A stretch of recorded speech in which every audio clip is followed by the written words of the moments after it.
How you feeling? You just had a fight with Edwards. How you doing? Yeah.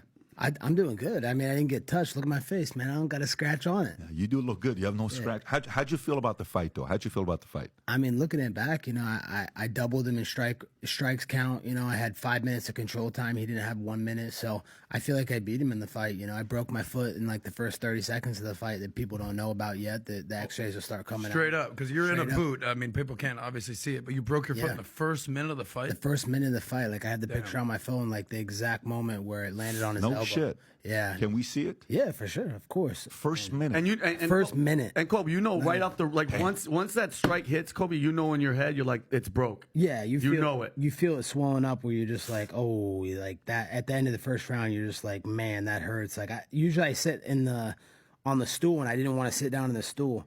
So this is like the exact Colby, I mean, the fight went 5 rounds when it came down to a decision. How do you fight the next 4 rounds with a broken foot? Is it the elbow? Hit the elbow. Landed right on the right elbow, the top of the foot.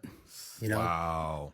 And they're telling me that I think it was the vernacular or something. I can't remember the exact terminology. The doctor was telling me yesterday, but he's like, yeah, you probably have a fracture in your vernacular or vernacular or something. One of those bones down there. There's like 27 metatarsals in your foot, so it's tough to know which. Well, how do you fight the rest of the fight with a broken foot? How do you even stand up with a broken foot? Much less start throwing punches and kicks and grappling, everything that was going on. How does that work? It's tough, it limits your mobility. Like, I couldn't really move after that. I was kind of stuck in place, and I was just trying to make sure that I could get through the fight. I never quit. You gotta.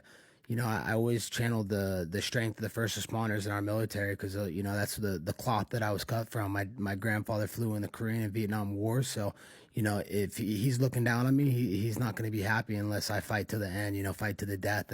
And that's my mentality when I go into the